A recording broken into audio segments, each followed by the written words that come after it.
Señoras y señores, muy buenas noches. Iniciamos una nueva temporada del ciclo Argentina y el Mundo. Lo hacemos en la seguridad a través de las dos instituciones auspiciantes del mismo, la Fundación Hamburgo y la Fundación Cultural Santiago del Estero, de continuar la senda de años anteriores en nuestro objetivo de tratar de acercar al público de Santiago del Estero el pensamiento de distintas personalidades de la cultura nacional para tratar de incrementar el debate, las ideas intercambiadas y todo lo que puede motivar el acercamiento con esta gente que viene de Buenos Aires y realmente nos proporciona elementos muy importantes. Nuestro invitado de esta noche, tal vez desde un rubro distinto, es un ex embajador, el doctor Juan Archibaldo Lanús, y que va a tratar un tema realmente palpitante, de actualidad, por diversos motivos, y para tal circunstancia invito al presidente de las dos instituciones auspiciantes, al doctor Nestoric, a presentar a nuestro invitado.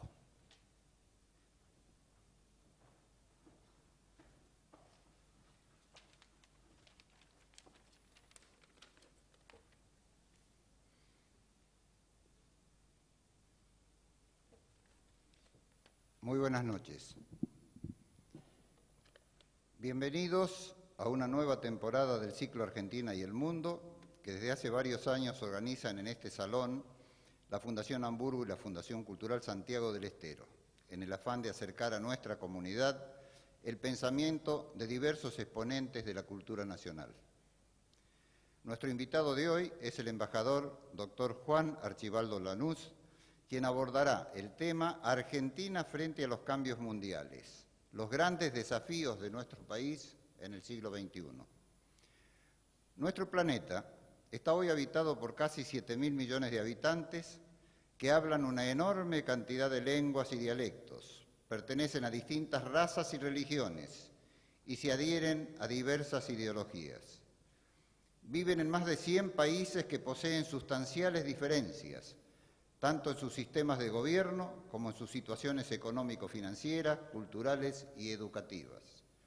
Y en muchos lugares existen conflictos y guerras que podrían extenderse a todo el mundo. Junto con ello, asistimos a una explosión tecnológica e informática que en algunos aspectos de nuestra vida parecería que hicieran desaparecer las fronteras y en muchos casos la intimidad privada, para insertarnos en un fenómeno comunicacional al que se denomina globalización. Este mundo contemporáneo, hoy más que nunca, requiere de la asistencia de los profesionales de la diplomacia, porque cada nación debe adecuar sus relaciones con los demás países en función de sus propios intereses económicos, políticos y culturales. En ese marco, la figura del diplomático, especialmente el de carrera, se convierte en un elemento insustituible para cumplir dignamente esa compleja tarea de compatibilizar los intereses propios con los ajenos y obtener las soluciones que mejor convengan al país que representan. Por eso, hemos querido iniciar este ciclo de conferencias 2011 con la presencia de un testigo privilegiado de lo que ocurre en el planeta, a partir de su experiencia como embajador de carrera, es decir, el hombre educado, formado y preparado para relacionarnos con los demás países. El doctor Juan Archibaldo Lanús se recibió de abogado en la Universidad de Buenos Aires y posteriormente se doctoró en Economía Internacional en la Sorbona de París. Ingresó por concurso en el Servicio Exterior de la Nación y ha cumplido diversas misiones en las Naciones Unidas, en el Fondo Monetario Internacional y en la Organización de Estados Americanos. Entre ellas, fue presidente del Comité Ejecutivo del Alto Comisionado de las Naciones Unidas para los Refugiados en 1992. Se ha desempeñado como embajador argentino en Francia en 2 oportunidades, desde el año 1994 hasta el 2000 y luego desde el 2002 hasta el 2006. es decir, durante diversos regímenes políticos que estaban gobernando la Argentina. Uno en la etapa anterior del menemismo y otra en la etapa actual del modelo actual del kirchnerismo. Fue en el interín entre esos periodos embajador argentino ante la UNESCO. Además, debemos señalar que en 1989 ejerció el cargo de secretario de Estado de Relaciones Exteriores de nuestro país. No podemos dejar de mencionar, por otra parte, su intensa labor como escritor, reflejada en más de 200 artículos en diarios y revistas nacionales y extranjeras, y en sus libros La integración económica de América Latina, El orden internacional y la doctrina del poder, De Chapultepec al Beagle, Política Exterior Argentina, 1945-1980, La causa argentina, Un mundo sin orillas, Nación, Estado y globalización, también editado en francés, y Aquel apogeo, Política Internacional Argentina, desde 1910 hasta 1939. Se ha dedicado también a la docencia en la Facultad de Derecho en la Universidad de Buenos Aires y en el Instituto del Servicio Exterior de la Nación. Por último, cabe consignar las condecoraciones que el doctor Lanús ha recibido.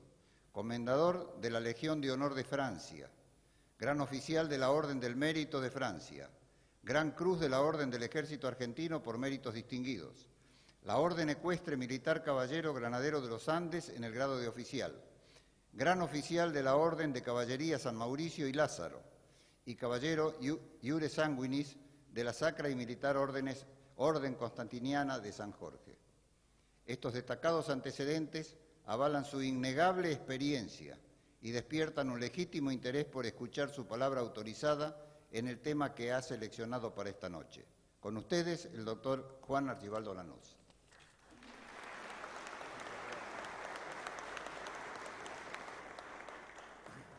Quiero agradecer a las fundaciones Cultural y Hamburgo, que preside el doctor Néstor Kirchke, haberme invitado a esta ciudad, la primera en las fundaciones de ciudades argentinas, y esta provincia que nos dio tantas grandes personalidades en el arte, en la cultura y en la política, como José Benjamín Gorostiaga, del cual dice Mitre es el autor principal de la Constitución, a pesar que muchos decimos siempre, repetimos que es Alberdi, y así lo reconocen muchísimos autores, así como Andrés Chazarreta, a quien admiro la labor que hizo para recopilar toda la música popular, que si no, se hubiera perdido a fines del siglo XIX y principios del XX.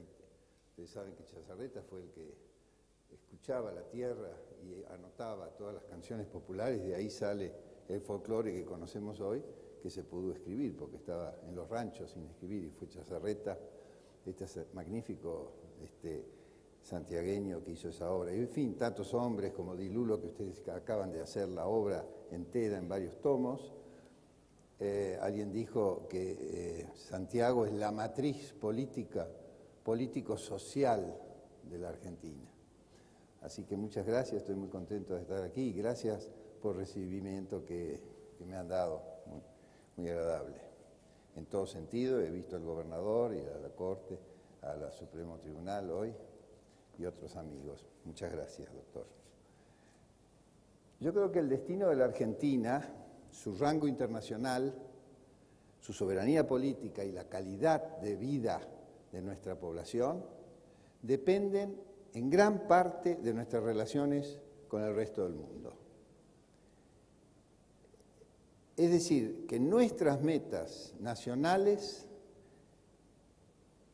podrán realizarse y dependerán en gran parte de las ventajas que logremos sacar de nuestras relaciones comerciales y financieras, del contenido de los conocimientos que podamos transferir del exterior, en fin, de las relaciones que tengamos con otros estados y con los actores principales del sistema. Si pretendemos imprimirle al país un rumbo ascendente que no tiene, creo que es imposible concebir el desarrollo de la Argentina desconectado del mundo interdependiente y globalizado que hoy vivimos. En realidad, toda nuestra historia está muy vinculada entre lo que pasa adentro o lo que hacemos adentro respecto a lo de afuera. No quiero referirme a los distintos hechos o momentos en que eso es evidente, por ejemplo, fines del siglo XIX, principios del XX, cómo una generación de hombres públicos aprovechó un momento del mundo que le brindaba grandes oportunidades a Argentina y supieron utilizarlas, o cómo nos equivocamos en otras oportunidades y tuvimos, me parece que esto anda más o menos, y tuvimos dificultades cuando en la Segunda Guerra nos embargaron el oro y tuvimos dificultades financieras 1943-44. ¿Algo ande mal? ¿No? Muy bien. Yo lo que voy a hacer para tratar de ordenar mi exposición, ¿el micrófono? ¿Me oyen? No. Bueno, entonces esperamos. Siempre los micrófonos tienen un secreto. No. ¿Qué es esto? Ahora se lo cambiamos. ¿Qué pasó? ¿La pila? Frecuencia. Será el tiempo. Bueno, ¿ahora? ¿Ahora? ¿Sí? No. No, pero es que no soy yo, que tiene que transmitir esto. ¿Ahora? ¿Va? ¿Está bien? No, bueno. Sigo las directivas.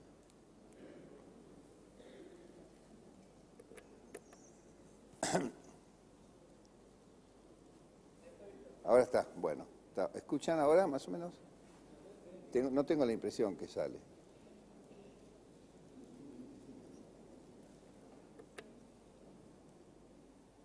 On. ¿Ahora?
finalmente hacer un final con algunas conclusiones sobre la evolución del siglo XX.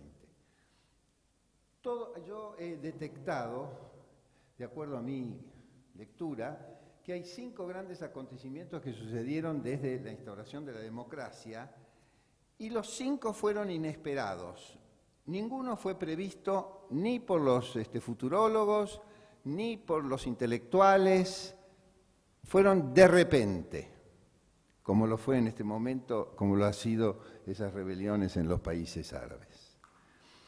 La primera de estos fenómenos es lo que comúnmente llamamos globalización.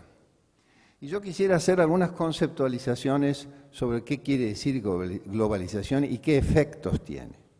En primer lugar, no es la primera globalización. Hubo otras globalizaciones en el mundo. En el siglo XVI hay un proceso de globalización o mundialización muy importante, cuando se instala el Imperio Español y, en fin, el Mediterráneo. Brodel y Wallerstein tienen grandes libros sobre ese momento, que ellos llamaron, no se llamaba globalización, se llamaba economía mundo. En ese momento Brodel lo llama así.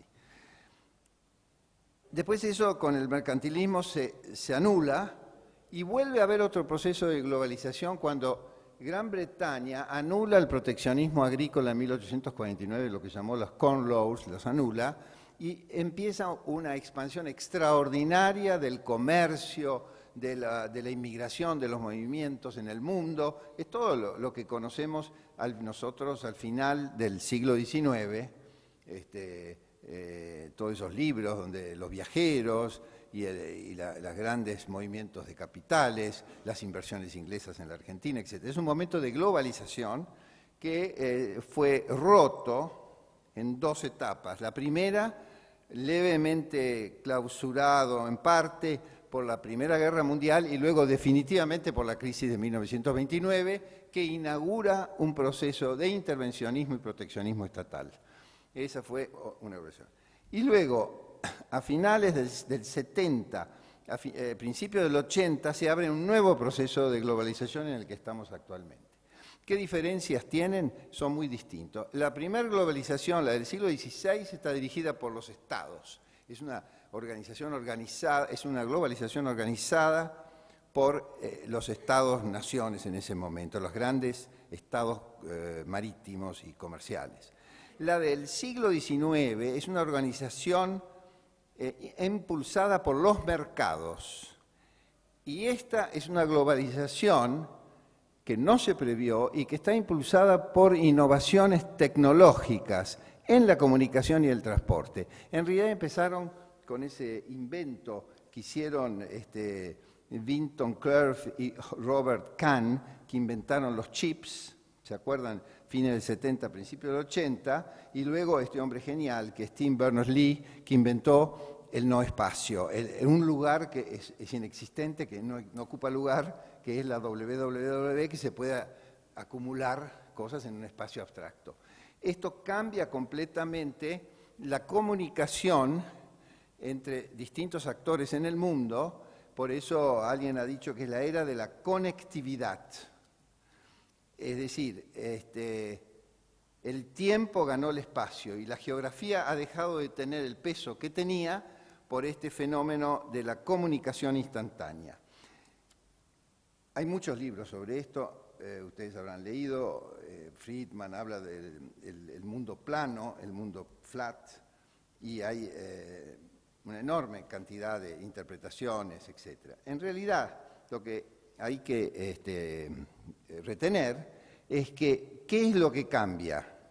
¿Qué es realmente lo que cambia? Yo creo que cambia fundamentalmente un concepto que viene de la antigüedad, es decir, de lo largo de la historia, que es la idea del límite. Toda civilización, toda cultura, todo pueblo tiene un límite, siempre tenía un límite. El limes romano, que yo le llamo el paradigma del borde. Eso se ha empezado a licuar con la nueva globalización. Porque, ahora voy a explicar por qué. Porque antes había la idea de un Estado, la idea de un reino, la idea de un territorio, con una legislación, con barreras aduaneras, con la soberanía, etc. Y afuera estaba lo otro. Lo que ha traído esta nueva interconexión por encima y por afuera de los estados es que ese concepto, que fue el concepto del borde, ha empezado a desaparecer. Entonces, esto trae una enorme aceleración de los flujos entre lugares que antes estaban separados por fronteras. Y esto trae dos consecuencias importantes, que es, primero, la desaparición paulatina del concepto de la economía nacional. Hay mucha gente que dice que no hay más economías nacionales. Por ejemplo, Reich habla de Estados Unidos, dice que no es una economía nacional, es un espacio de la economía mundial. Y la otra es que el concepto de la soberanía, que es una de las ideas fundamentales del Estado-nación moderna, es que yo mando aquí y afuera es lo de otro, que es el invento de Bodin en el siglo XVI. Bodino, en los 6 libros de República, él concibe lo que no existía antes, que era la idea de la soberanía, la de los Estados-naciones, ¿no es cierto? Que es todo el Estado, la organización moderna del mundo se hizo sobre esa idea. Este proceso de globalización basada en un soporte técnico ha roto eso. Y los estados entonces tienen nuevas condiciones de funcionamiento. ¿Esto qué ha traído?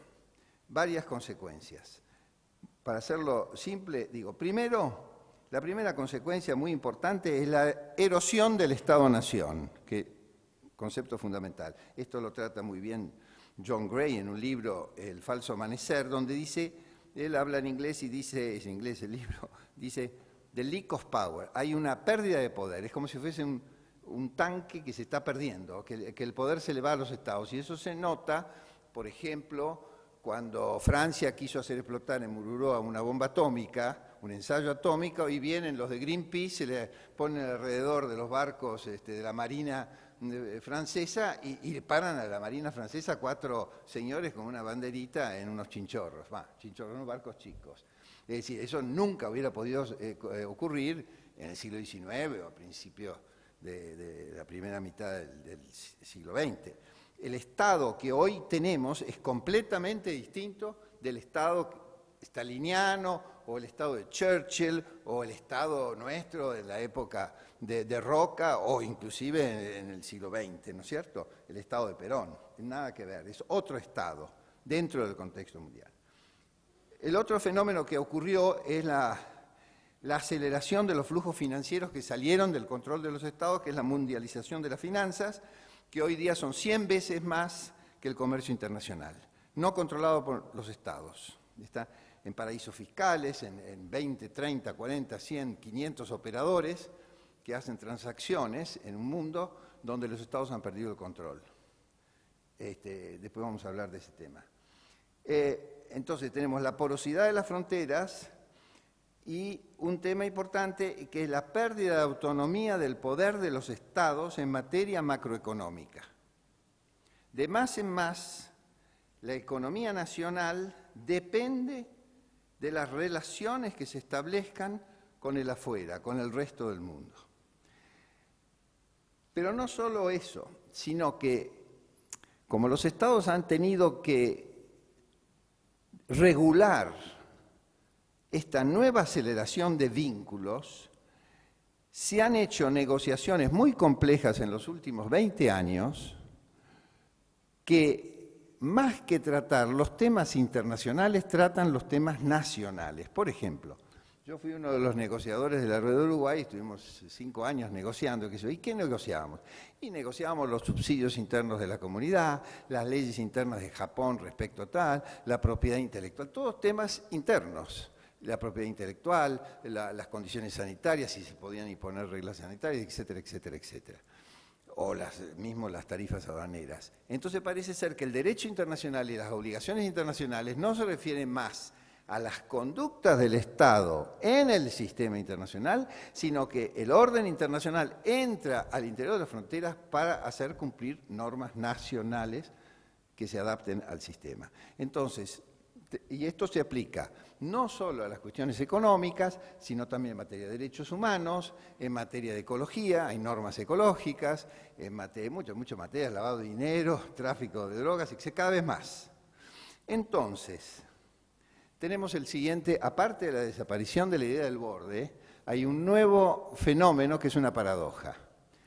Mientras, por un lado, disminuye el concepto y la aplicación práctica de la soberanía, no hay más una adentro y afuera, como dije, o hay menos, o está más borrado, los estados tienen mucho más responsabilidad ahora que antes. Tienen responsabilidades en materia de control ecológico, en materia de disciplinas de dumping, en materia de cuestiones internas sobre normas de producción, etcétera, etcétera, en materia de derechos humanos, etcétera. Esto de derechos humanos es muy importante, porque cuando se trató el apartheid, después se crearon las Naciones Unidas y nosotros tuvimos una delegación en Nueva York en ese momento, y se planteó el tema del apartheid sudafricano, el embajador argentino, que era Arce, dijo, ¿cómo vamos a tratar el apartheid? Es una cuestión interna del Estado africano, si quiere mantener una raza separada de la otra, y no se intervino, porque era una cuestión interna.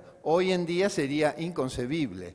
Casualmente, los derechos humanos es una cuestión internacional porque el sistema internacional ha entrado dentro de la frontera del Estado e impone una serie de normas, lo vemos en Naciones Unidas como en nuestro sistema interamericano. Entonces, vemos entonces que la globalización, podemos seguir hablando, pero no voy a hablar más de esto, implica entonces la pérdida del borde y el aumento de responsabilidad de los estados en el gerenciamiento del sistema internacional. Para ser miembro del sistema internacional hay que ocuparse de mucho más cosas que teníamos que ocuparnos antes. Antes había pocas cosas, cuestiones aduaneras, cuestiones de inmigración, los cónsules se ocupaban un poco, pero en general eran ministerios muy pequeños, no había mucho. Hoy día cada vez es un asunto más complejo y las negociaciones son a largo plazo y implican compromisos profundos en fiscales, y depende, si estamos en un proceso de integración en Europa, es normas fiscales, distribución de subsidios y infinidad de cosas. Este proceso no fue previsto, vino de golpe, a través de la tecnología, que fue la globalización. El segundo fenómeno también fue imprevisto, la caída del muro de Berlín. Fíjense que la caída del muro de Berlín, digamos simbólicamente, porque es un proceso un poco más largo, 2 o 3 años, ocurre el 11 del 9 del 89, noviembre del 89. En el 87, Paul Kennedy, un gran autor, un gran historiador, escribe un libro que se llama Ascenso y Caída de los Imperios, y en ese libro, es un americano muy importante, de no sé qué fundación, dice que en el siglo XXI la gran potencia va a ser Rusia, en fin, la Unión Soviética, el sistema soviético, y que el sistema soviético va a expandirse en África y no sé dónde. 3 años antes ocurrieron, nadie lo previó, el muro de Berlín. ¿Qué significa esto? Esto significa varias cosas. En primer lugar, que el mundo, que estaba dividido básicamente en 2 ideologías, en 2 propuestas políticas, que fue el socialismo soviético y el liberalismo o la democracia occidental, ese enfrentamiento desaparece de golpe. No hay más. Es como cuando en Roma desaparece Cartago, no hay más guerra. Termina, se desaparece. En realidad no es en el 89, es en el 81 cuando la Unión Soviética desaparece. Las causas, bueno, podemos discutirlas. Si fueron los acuerdos de Helsinki y la comunicación occidental, si fue Chernobyl, si fue que ya no funcionaba el sistema, no importa. Ocurrió. Varios autores analizaron este tema. Uno fue Fukuyama. ¿Se acuerda El fin de la historia? Escribió un famoso artículo en National Interest, que era una revista americana. Fukuyama dijo, es el fin de la lucha por las ideas. Ganó el mercado y la democracia. También se refirió a esto George Bush en el marzo del 1991. George Bush en esa oportunidad dijo, vamos al nuevo orden. La gente interpretó mal lo que quiso decir Bush.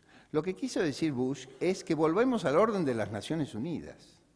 Es decir, aquel orden que concibieron en 1945 las potencias aliadas y una serie de países, entre ellos nosotros, en donde había un solo mundo, dijo Roosevelt, dijo One World, donde todos se iban a regir por un sistema de normas que estaban en la Carta.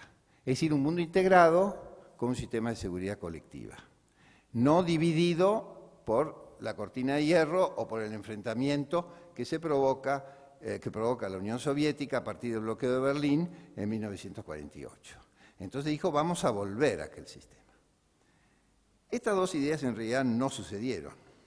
Ni el mundo, ni se paró la historia, ni se paró el combate de las ideas, ni siquiera, digamos, triunfó el mercado y la democracia, porque vemos que a partir de la caída del muro de Berlín hubo cantidades de guerras, erupciones de conflictos étnicos, religiosos, Ruanda, Kosovo, Somalia, etcétera, etcétera, etcétera. E inclusive una de las grandes potencias emergentes, la China, no es una economía de mercado ni es tampoco una democracia, y sin embargo está instalada.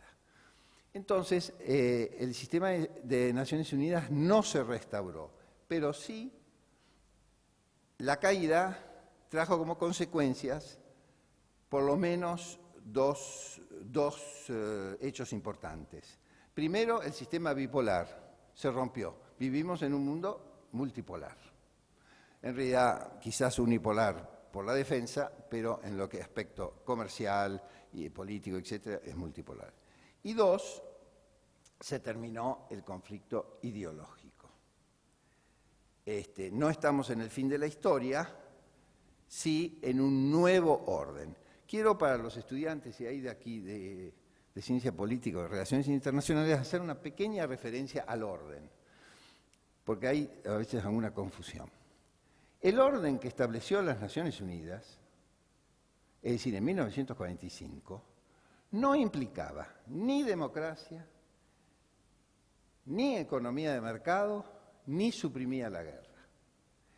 Lo que se hizo en 1945, que es aquel orden al que se refirió Bush, era crear un sistema de reglas de juego, de convivencia internacional, sujetos a un sistema de seguridad colectiva que consistía no en que la guerra estaba prohibida, sino en que la utilización de los medios militares no estaba más en manos de los países, sino que debían someterse a un Consejo de Seguridad, quien es el que decidía si había una amenaza a la seguridad colectiva o un conflicto.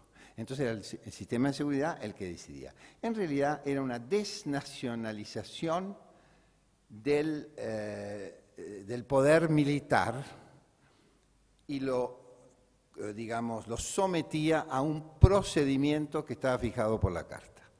Por otro lado, la Carta en ningún lado habla de democracia ni economía de mercado. ¿Por qué? No, porque estaba Rusia. Es un sistema de convivencia, pero no un sistema ideológico. Es un sistema de reglas de juego de conductas internacionales. Esto va a cambiar ahora después les voy a decir por qué ahora cambia. Entonces, eso es importante conseguir, porque la gente cree que la Carta suprime la guerra. No suprime, ni habla de la guerra. No habla. La que suprimió la guerra fue el acuerdo de 1928, en 1928. Pero la Carta no suprime la guerra. Simplemente dice, si hay que utilizar la fuerza, hay que hacerlo de este modo. Muy bien. Entonces, la caída del muro es evidentemente un fenómeno nuevo y que tiene grandes consecuencias en todo el mundo, porque ya toda la lucha de los comunistas, ideológicos, se ha desarmado un poco. Otro hecho inesperado que tiene muchas consecuencias también en nuestra vida es el ataque a las torres, que es el primer ataque internacional en territorio americano desde que los ingleses destruyeron la Casa Blanca, creo que 1811 o 1809. ¿Por qué? ¿Por qué tiene importancia eso? Porque este ataque, que se hizo cuando había un gobierno conservador o neoconservador en Estados Unidos, produce un cambio de la estrategia norteamericana, la doctrina de seguridad, que vamos a ver ahora cómo está influyendo. ¿Qué es lo que pasó? Estados Unidos dice que, visto el ataque, vamos a establecer una doctrina de seguridad en virtud del cual la guerra preventiva es posible, siempre que estén en juego los intereses norteamericanos, el interés de seguridad norteamericano. Segundo, mis alianzas son flexibles. Y tercero, hay lo que se llama los estados fallidos o los estados, el eje del mal, o como quiera decirle, porque sus conductas interiores son peligrosas para el sistema. Estas tres cosas están en contra de la Carta de las Naciones Unidas. Porque la Carta de las Naciones Unidas dice que no se puede hacer una guerra preventiva, salvo en un solo caso de defensa, digamos, propia, legítima defensa por una defensa directa. Pero no se puede decir, este es peligroso, yo le voy a hacer la guerra. Eso estaba prohibido. Ahora la doctrina americana, y no fue contestada por Obama, establece ese principio. El segundo principio, al establecer el eje del mal, vuelve al sistema medieval. Vuelve al sistema de calificar las conductas morales, cosa que las Naciones Unidas nunca hizo. Las Naciones nunca dijo lo que tenía que pensar o ser un Estado. Lo que sí dijo en la Carta, cuáles son las conductas que debe hacer, cuáles son las normas que debe cumplir, que son las internacionales. Respetar al otro, la integridad territorial, respetar la soberanía, etcétera, etcétera. Pero si yo soy un islamista que creo en Alá y en, qué sé yo, o soy un comunista que creo que tengo que transformar el mundo, eso podía existir en Naciones Unidas. Ahora no. Casualmente, la doctrina norteamericana establece una calificación de la conducta interior de los estados. Por eso ha dicho tal estado, tal estado, tal estado son el eje del mal. No porque haga nada, aunque no haga nada, porque su conducta interior es mal, porque su régimen es incorrecto. Esto cambia también toda la visión americana respecto al derecho y la fuerza. Hay un autor que era asesor de Bush que dijo, Michael Glennon, que dijo: el fin de la gran experiencia internacionalista del siglo XX que tuvo por objeto someter el uso de la fuerza al imperio de la ley. Y después dice, gracias, pues las Naciones Unidas han acabado, terminemos con esa... dice, gracias a Dios por la muerte de la ONU.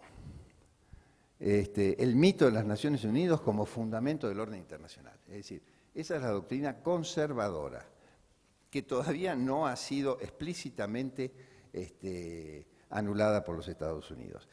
Entonces, como consecuencia de este hecho, hay una serie de fenómenos que empiezan a tener importancia en el mundo internacional y que van a condicionar la conducta de los Estados, que es el terrorismo, el narcotráfico, el lavado de dinero y todo lo que hace al financiamiento del sistema que puede ayudar o mantener a los terroristas o Al-Qaeda, etcétera, etcétera.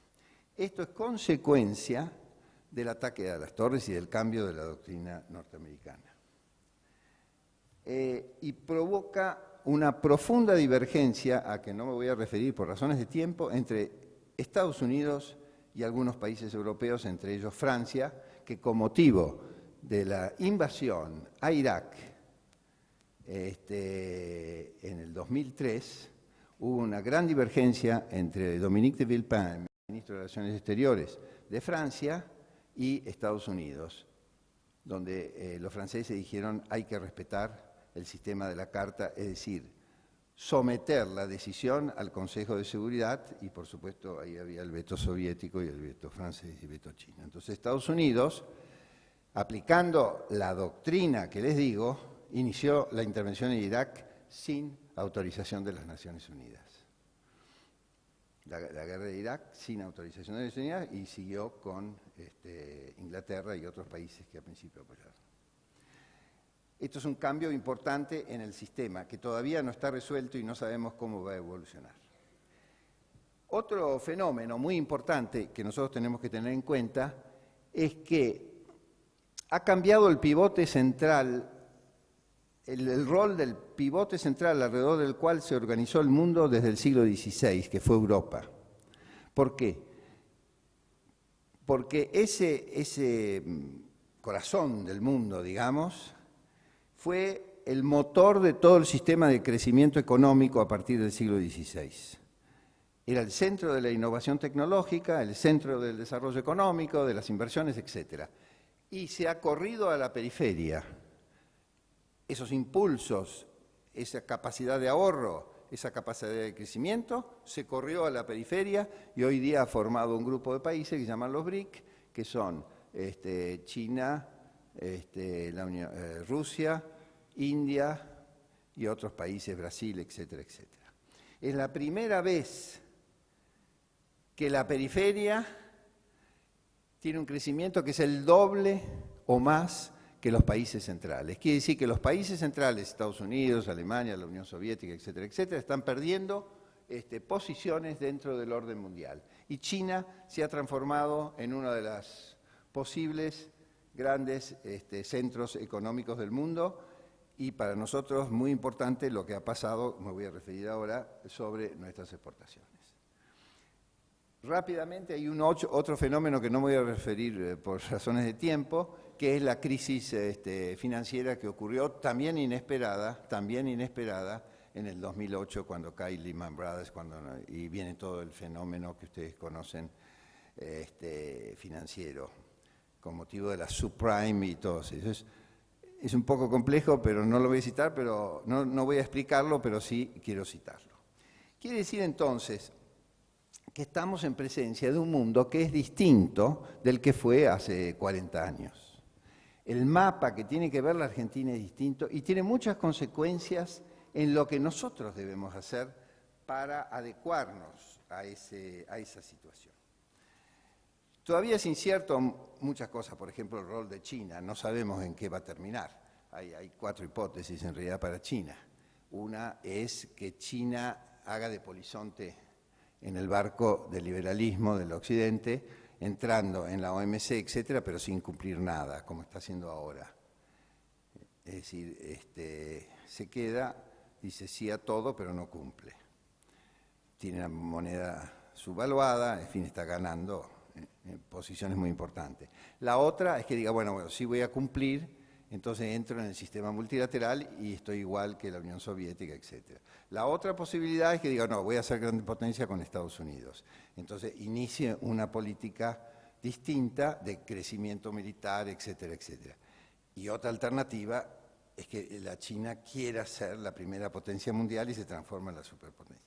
Todavía no se sabe, hay distintas opiniones al respecto. Muy bien, ahora la Argentina, ¿qué hacemos en todo este sistema? En primer lugar, si me reduzco y resumo lo que acabo de decir, tendría que decir lo siguiente. Primero, estamos frente a un mundo de complejidad creciente, de gran complejidad. Segundo, el mundo es multipolar, heterogéneo y global. En el año 50 era unipolar, un poco heterogéneo y no era global.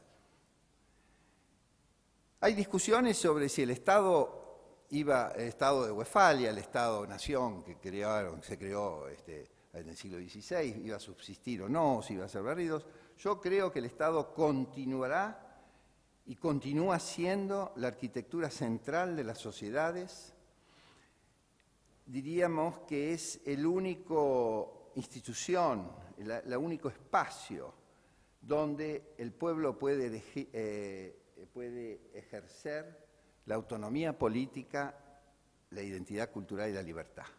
Porque los otros espacios no están regidos ni por la democracia ni por ningún valor nacional. Son espacios de las grandes multinacionales donde son empleados y la estructura de decisión es una estructura basada en el poder del capital o en el poder de las acciones o de los dominios que hacen distintas corporaciones. No es un Estado, por más que sea de bienestar, no es un Estado ni autónomo de la libertad del hombre, nada. Es decir, no tiene ninguna de las grandes ideales que tuvo el Occidente, digamos, por lo menos desde el cristianismo.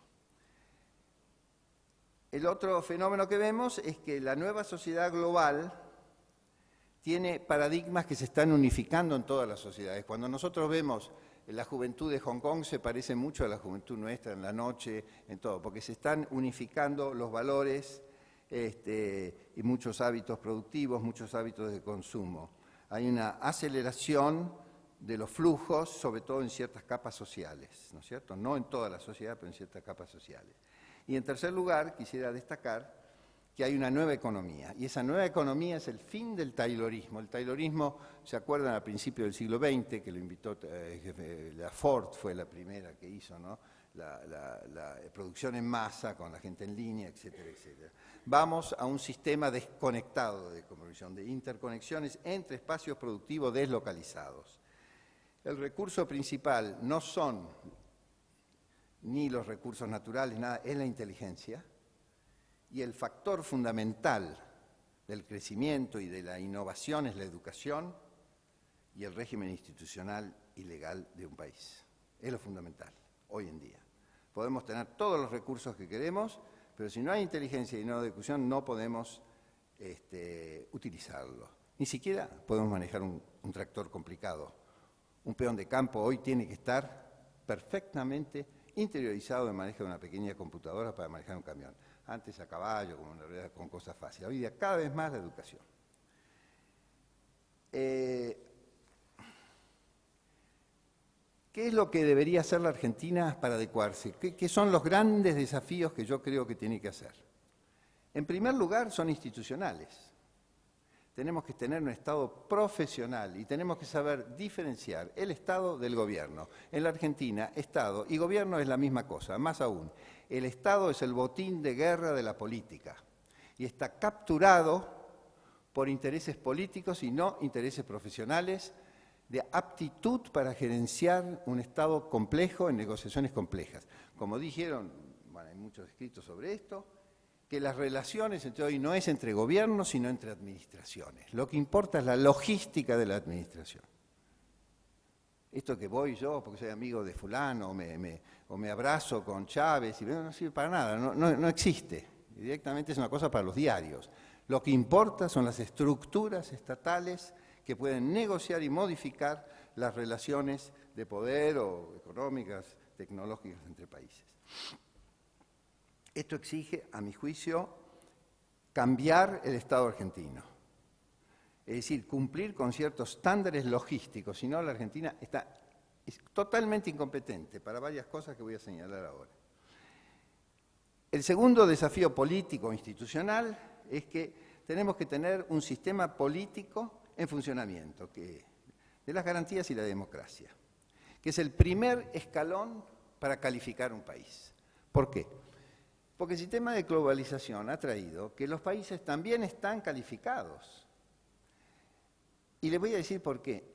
Una inconducta institucional en la Argentina le sale al pueblo argentino miles de millones de dólares. ¿Por qué? Por ejemplo, no quiero referirme a hoy, X situación. Malas condiciones de seguridad jurídica, malas condiciones o trampa, vamos a poner, en una elección, gobernantes ilegítimos, discordia política y decibeles de conflicto social elevado. ¿Qué es lo que provoca? Aumento de riesgo que provoca baja de calificación que provoca 7 puntos de interés por arriba para la Argentina. En este momento, para darles concreto, la provincia de Buenos Aires acaba de levantar un empréstito, han derogado una ley que lo impedía, pero ahora lo pueden hacer, 750 millones de dólares por un banco alemán. ¿A qué interés? 11%. ¿A qué interés levanta Brasil? 4. ¿A qué interés levanta cualquier país mejor que Brasil? 3. ¿Cuánto es? Hagan el cálculo. Nada más que para un pequeño empréstito. ¿Por qué?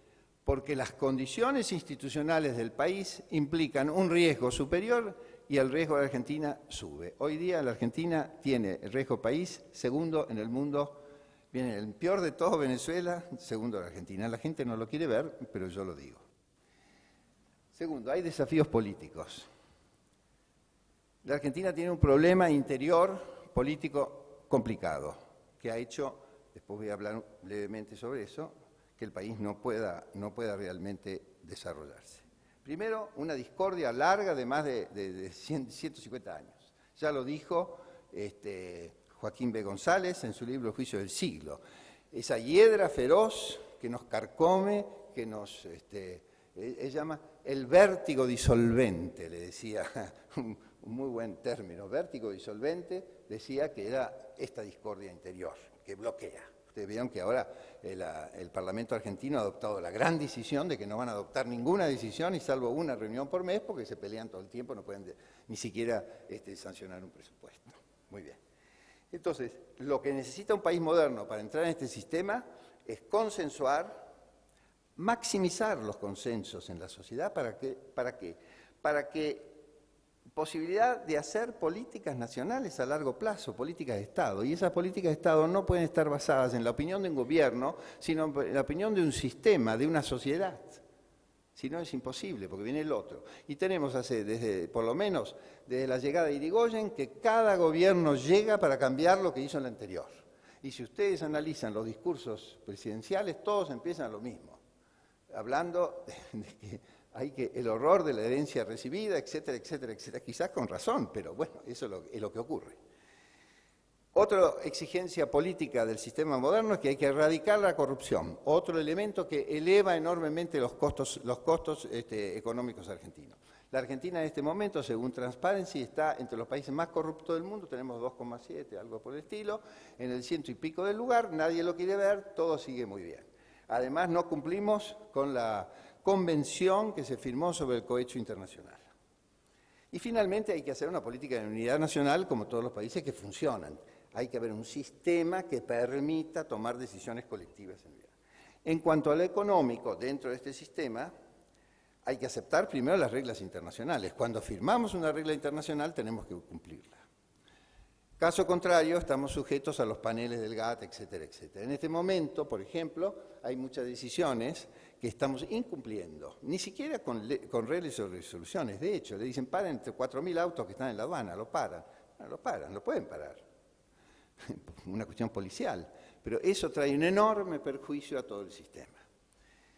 Entonces, tenemos que cumplir con las disciplinas que nosotros mismos estamos negociando en el sistema internacional y que hacen necesario para facilitar y funcionar todo el sistema.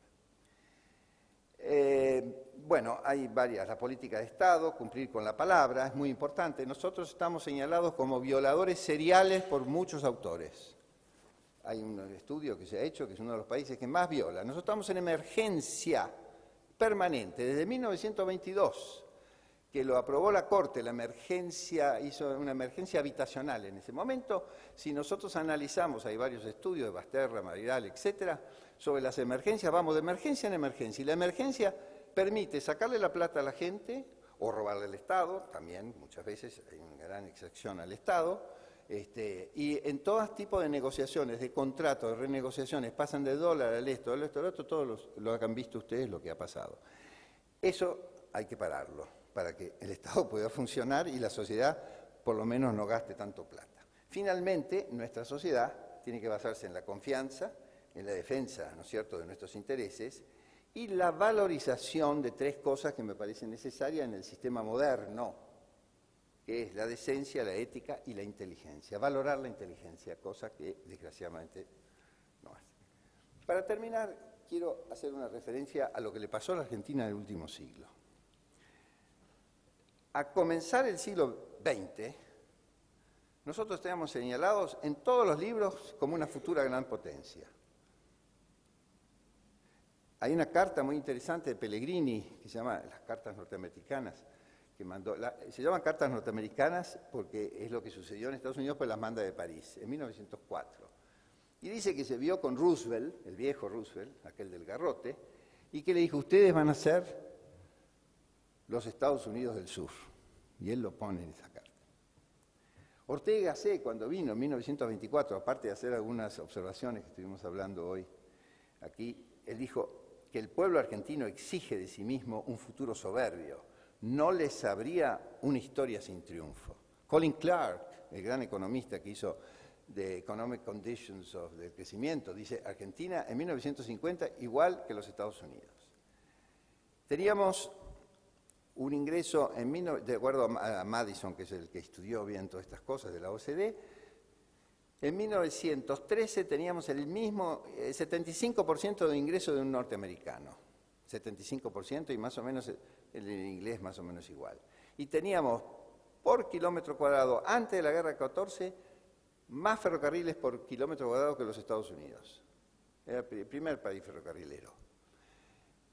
No hablemos de nuestros presupuestos en el Instituto de Química, el Gabinete de Química de la Universidad de La Plata, que era igual que el de Alemania, de Berlín, que era lo mejor del mundo. Las cantidades de científicos que tenía la Argentina, que trajo Joaquín B. González. En fin, era un país con ambición, con una gran ambición, y se sentía destinado a algo importante. Así lo vemos en nuestra edificación, en todo lo que hicimos. Tuvimos esa ambición. Bueno, la historia ustedes la conocen. ¿Qué pasó a final de siglo? Y bueno, si nosotros vemos lo que pasó, hemos descendido. En los últimos, desde el 2000 hasta ahora, 8 puestos. Hay una cosa terrible que leí hace muy poco en un informe que hizo Le Monde, que dice que entre todos los países que firmaron el Acta de San Francisco en 1945, salvo Haití, la Argentina es el país que más se ha retrasado en términos sociales, es decir, calidad de vida social. Y es evidente, lo vemos sin ir al 45. En 1970 teníamos 6% de pobres y hoy tenemos, según depende cómo se cuente, el INDEC dice 30, ha de ser un poquito más, para la católica dice 35, etc. Tenemos 1/3 de nuestra población o más que trabaja en negro. Tenemos el 48,7% de los hogares argentinos no tienen cloaca.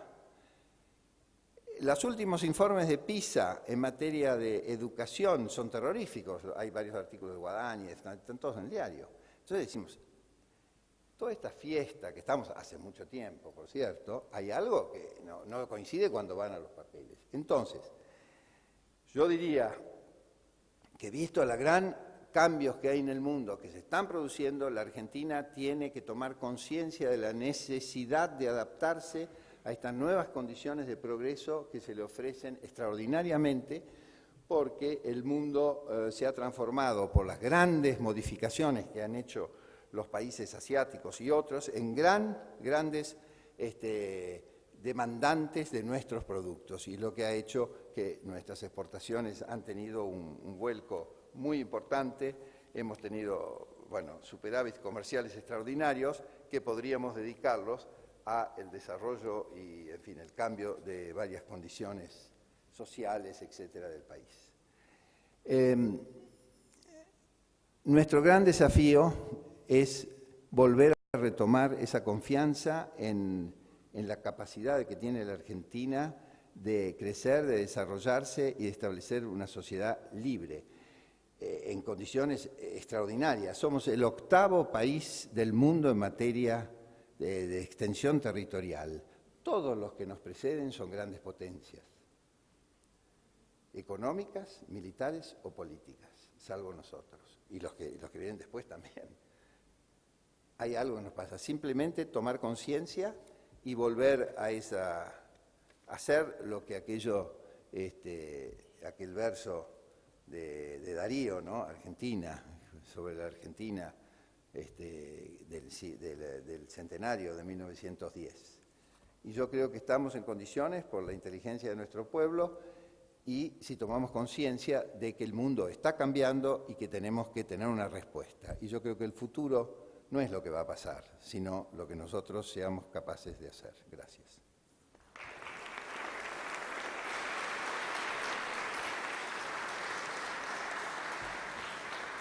Gracias. No sé si... ¿Sí? Lo que quieran. Como es habitual, quienes deseen hacer preguntas al doctor Lanús, están las señoritas ubicadas a los costados de la sala para que las hagan llegar por escrito a este escenario. Debemos señalar también que esta conferencia va a ser reproducida íntegramente por Canal 7 en fecha oportunamente a difundir. Cuando tengan, señoritas, ya algunas preguntas, si son tan amables, las hacen llegar aquí al escenario. No es necesario que tengan varias.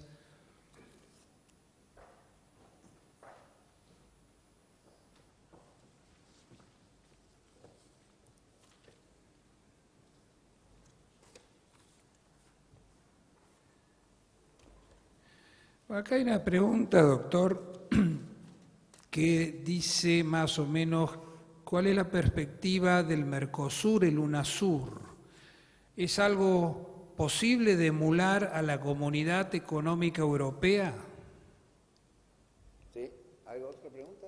¿Hay otra más? Vamos por una. Bueno, vamos una por una. Sí, sí. Bueno, el Mercosur. El Mercosur es un gran proyecto, bueno, empieza con el Tratado de Asunción, y en realidad poco se cumplió de lo que se dijo, porque nosotros no cumplimos nunca nada. Siempre hablan grandes conferencias, grandes inventos. Hay más de 300 foros en el mundo. Entonces, cuando no saben qué hacer, vamos a crear el foro de no sé qué y el foro del otro. 300 foros hay. Es una cosa increíble. Pero, se ha avanzado. A pesar de todo, a pesar de las modificaciones, yo creo que el Mercosur ha avanzado mucho.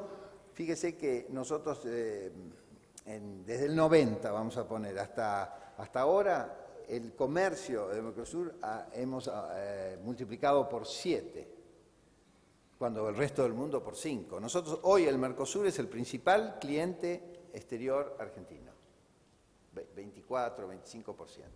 Ha ocupado el lugar de la comunidad, que ha bajado, y Estados Unidos, que ha bajado, y la China, que ha subido. Bien, ahora... Había 2 o 3 problemas que bloqueaban. Uno era el código aduanero y otro una serie de problemas de frontera que tuvimos por unas grandes mezquindades de las administraciones. En fin, es una cosa infernal de papeles. Pero en la última conferencia que se hizo en San Juan el año pasado, creo que fue en octubre, noviembre, por ahí, se resolvieron varias cuestiones. Sin embargo, yo creo que en el Mercosur, y para ir a su pregunta, hay 2 grandes temas que hay que resolver. Primero, que hay que empezar la coordinación de las políticas macroeconómicas, porque si no, no vamos a avanzar mucho. No puede Brasil hacer una política de una forma y la Argentina de otra. Nosotros en la negociación que estamos en la rueda de Doha, en la última que se levantó, cuando se levantaron sesiones en junio del año pasado, Brasil tenía una posición y nosotros estábamos con la India en otra posición, porque estamos ahora con las políticas proteccionistas, en fin, de otro tipo, ¿no es cierto?, que teníamos. Y Brasil ahora se ha transformado en el big player, y nosotros ya hemos poco a poco retrocedido de esa posición. Yo creo que hay que analizar bien los intereses argentinos y definirnos de una vez por todas para ver si un gobierno puede mantener lo que hace el otro, porque va a venir el próximo a hacerlo al contrario. Entonces, vamos, eso es un tema importante. El otro, que creo que también es importante, es procesal, que el sistema de incorporación de las normas es sumamente lento. En la Unión Europea las normas se votan y se incorporan automáticamente a la legislación nacional. En la Argentina tienen que pasar por el Congreso y es un infierno pasar por los Congresos. El Paraguay tiene muy atrasado, el Uruguay hace otra y otra cosa el Brasil. Así que diríamos que no vamos a poder hacer lo de Europa. Simplemente, ¿sabe por qué? Porque el proceso negociador está en manos de la política y los que llegan no saben nada. Yo he estado en negociaciones, hay que explicarle al señor. Tiene que estar en manos de las administraciones, que tienen que ser gente permanente, que sepa de aduana, que sepa de cuestiones fiscales, que sepa de esto. Si no, es imposible, porque un señor que toda su vida trabajó y tenía una agencia inmobiliaria, lo ponen de asesor del ministro y se va a negociar, qué sé yo, las tarifas en tal cosa. No puede. Entonces, es muy importante tener gente especializada.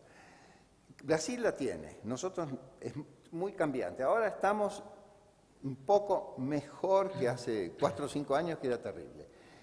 Creo que el Brasil sigue siendo nuestro gran aliado estratégico y el Mercosur nuestro gran proyecto de inserción en América Latina y en el mundo. Esa es mi opinión. Hay gente que no opina como yo y que es contraria al Mercosur, usted lo sabe. Yo creo que es nuestro mercado y hemos tenido mucho éxito y creo que no vamos a hacer lo que es Europa, para nada, porque aquí no hay ninguna capacidad de establecer cuestiones orgánicas, falta mucho, pero tenemos que seguir avanzando con lo que tenemos, con la siempre dificultad de tratar mal a los países chicos, de que los países chicos están resentidos con los grandes, de que, en fin, es un problema que lo vemos adentro, ¿no es cierto? Lo estamos transmitiendo afuera, lo mismo que ocurre acá.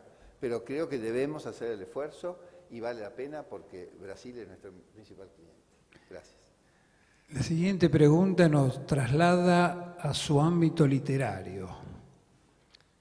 Dice más o menos así, espero que la letra me ayude un poco. Lo afirmado por usted en el libro de Chapultepec al Beagle respecto a que en el conflicto por las islas, Picton, Lennon y Nueva Argentina no probó ningún acto posesorio, ¿demuestra aventurerismo diplomático del gobierno de esa época? No entiendo de qué está hablando, Si la actitud del gobierno al manejar políticamente como política de relaciones... ¿Pero qué gobierno? Del gobierno de la época en relación a las islas.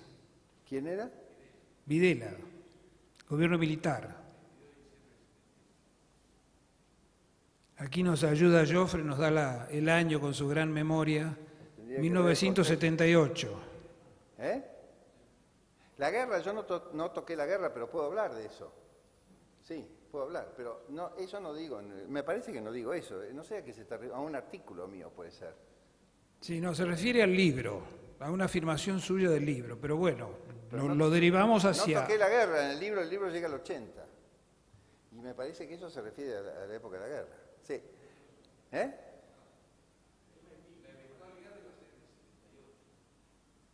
Sí, no, pero yo no toqué eso. Bueno, no importa, no vamos a tener Lo que respecta a la guerra es lo siguiente, si usted quiere. Una cosa que se escondió, muy importante, que estuvimos hablando con Joffre, que está haciendo un libro, ¿no es cierto? El último día de marzo, el último día de febrero de 1982, el último día de febrero de 1982, en Nueva York, se firma una declaración conjunta argentina-británica por la Argentina firmando el embajador Ross, Enrique Ross, una persona muy bien, muy competente. Un acuerdo, una declaración conjunta, por la cual los dos países se ponen de acuerdo en que Gran Bretaña, eso es lo importante, porque el mensaje para Gran Bretaña, van a discutir el problema de la soberanía, por primera vez en 150 años. Se llegó a un acuerdo con los ingleses para discutir el tema de la soberanía y en la misma declaración se dice que se va a estudiar o se va a presentar específicamente una propuesta argentina, que no figura ahí, pero que existe. 30 días después, la Argentina invade las islas, escondiéndole al pueblo argentino el acuerdo logrado con el gobierno de Londres. Esto va a salir, creo, por primera vez en el libro de Joffre, que hay que decirlo. Eso es lo que ocurrió. Inclusive, cuando le bajaba, yo no tengo exactamente los detalles, pero tengo el documento, por supuesto. Cuando bajaba Ross, lo agarraron, lo llevaron para que no hiciera ninguna declaración de lo que... La guerra estaba en preparación para, digamos, consolidar la posición del gobierno militar en ese momento. Ahora, eso que me dicen no sé a qué se refiere, pero de todas formas, bueno, les dije algo sobre la guerra. Cambiamos de ámbito, doctor. Me gustaría que la Lanús. persona después, hablar con la persona que puso eso, porque yo no me acuerdo. Sí, no hablé de sería la interesante que quien formuló esa pregunta... No importa, no ahora, después, no hay problema. Al final se acerque para que Claro, tenga porque la yo no hablé, mayor aclaración. Chapultepec al Beagle termina en 1980. Cambiamos de ámbito, nos vamos a la educación. Hay dos preguntas que más o menos se conectan y que se refieren a cuál es su opinión respecto a qué porcentaje deberíamos tener para crecer en el presupuesto educativo nacional. No, desgraciadamente no soy un experto. Lo que sí sé es lo que las mediciones que han hecho PISA, han hecho los organismos internacionales sobre los chicos de 15 entre 14 y 16 creo que hacen la medición, ¿no es cierto?, en los colegios. Y es realmente una de las más malas del mundo. Estamos, no sé, de 57 países que hicieron, estamos en 55 o 54. Es una cosa espantosa. Y hacen medición en tres creo que es, lectura, ciencias y otra cosa, no me acuerdo qué. Yo lo he visto en los informes. Muy bajo, muy bajo. Y no bajo en los colegios del Estado, bajo en los colegios privados. Colegios privados, muy bajo. Ahora, ¿qué es lo que hay? Yo no creo que es una cuestión tanto de plata, hay que ver, no soy un experto, así que yo lo que leo a los expertos que saben más. No tengo opinión sobre eso. Otra pregunta relaciona educación con pobreza y alcanza a decir qué políticas concretas serían necesarias para disminuir los índices de pobreza en la Argentina. Bueno, el problema es que hay que cambiar el enfoque de la política social. Aquí en la Argentina se ha transformado ahora en un país de asistidos, en donde parece que la pobreza y la exclusión es el objetivo de la política. Y yo le voy a decir lo que ha cambiado. En la época de Perón, toda la política estaba dirigida, te estoy diciendo en la época de Perón, es decir, la primera época, para dar bien el contraste, aunque hay gente que no le guste. Estaba dirigida a buscar la dignidad del trabajador, le daban mejores vacaciones, mejor salario, el trabajo, estaban todo en base al trabajo y al ascenso social. Aparte de eso, si había gente que estaba muy mal, iba a la Fundación Eva Perón y le daban alguna ayuda o asistencia. Se diferenciaba lo que era la asistencia de la política social. La política social es para el trabajo y para el ascenso, pagando jubilaciones, buenas obras sociales, etcétera, etcétera, etcétera. Hoy en día, el pobre, yo lo he estudiado en los últimos libros que han hecho análisis de esto, el pobre no busca esa categoría de buscar el trabajo, el ascenso, la inclusión. Busca el reconocimiento de que es un excluido para tener derecho a la política de la exclusión, que es el subsidio o el plan. Esa es la diferencia fundamental. Que el hombre ha cambiado de enfoque. Es como si yo, en vez de decir, no, deme trabajo, pues yo quiero trabajar de abogado, quiero trabajar esto, digo, no, mire, yo no trabajo, yo estoy muy mal, deme plata para que yo subsista. No es esa, al revés tiene que ser. Eso puede ser un error del sistema social, entonces, yo creo que hay que volver a los paradigmas del ascenso social, que fue lo que movilizó a la Argentina. Aquí se vino para hacer la América, para ganar plata, para progresar. Nosotros convocamos millones de personas para compartir un sueño de prosperidad, de trabajo. Venían los golondrinas porque los sueldos eran altos. Eso es lo que hay que... Esa es la Argentina que va a ser fuerte. Nosotros ahora demostramos, y entonces se denuncia fabuloso, he dado 400.000 planes sociales. Es un horror. Es como decir, la salud basada, cada vez tengo más enfermos, qué buena política de salud. Es un desastre. Cada vez tiene más enfermos, es un desastre. Sería la mejor política de salud que haya menos enfermos en los hospitales. Aquí hacemos hospitales para que haya más enfermos. Y la política social está, a mi juicio, yo creo que el doctor Ike está de acuerdo conmigo, está bajo otro enfoque. Entonces, para hacer esto otro, hay que dar buenas condiciones de inversión, buenas condiciones para que los que hagan emprendimientos de trabajo, hay que hacer al revés. No hacer que la gente venga acá a esta ventanilla porque va a cobrar gratis para estar mirando a los pajaritos en la plaza. Creo que hay que ayudar a la gente que está fuera de cosas. Tengo toda el corazón para ayudar a los que están mal. Pero la política social tiene que ser para el ascenso social y para que el trabajo en negro y los sindicatos me trabajen para que no haya más trabajo en negro y para, todo lo que se hacía siempre. Es lo que hacen los países. Nosotros hemos inventado un país de pobres. Es fabuloso. Es verdad. Porque en realidad Duhalde, cuando empezó, porque empezó con esto fue Duhalde, pero bueno, era una emergencia porque estábamos en el 2001, 2002, era el 2002, ¿no es cierto? Era una situación tremenda, había que darles, es perfecto lo que hizo. Pero después mantener una sociedad en esa base, vamos a tener el 30% de la gente trabajando así. Hoy día 30% no trabaja.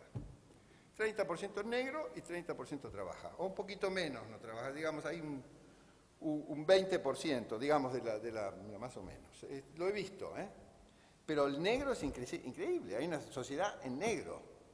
Y eso perjudica, es la peor política social, porque trabajar en negro es no pagar jubilaciones, es no pagar todo el sistema de salud, es todo el sistema que realmente le da condiciones de vida a la gente.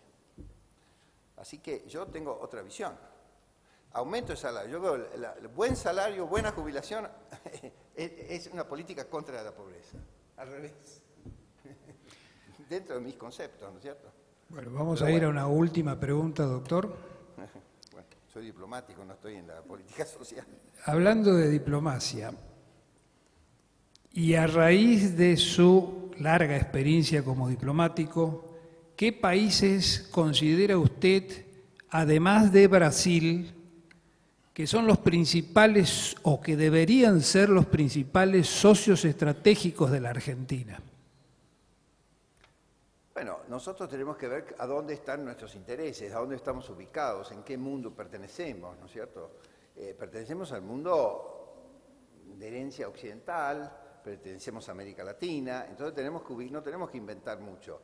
Yo creo en un gran trípode, y siempre lo he dicho, que tenemos que tener América Latina y el Mercosur en especial, y América Latina, Estados Unidos y Europa. Esos son nuestras referencias culturales y políticas.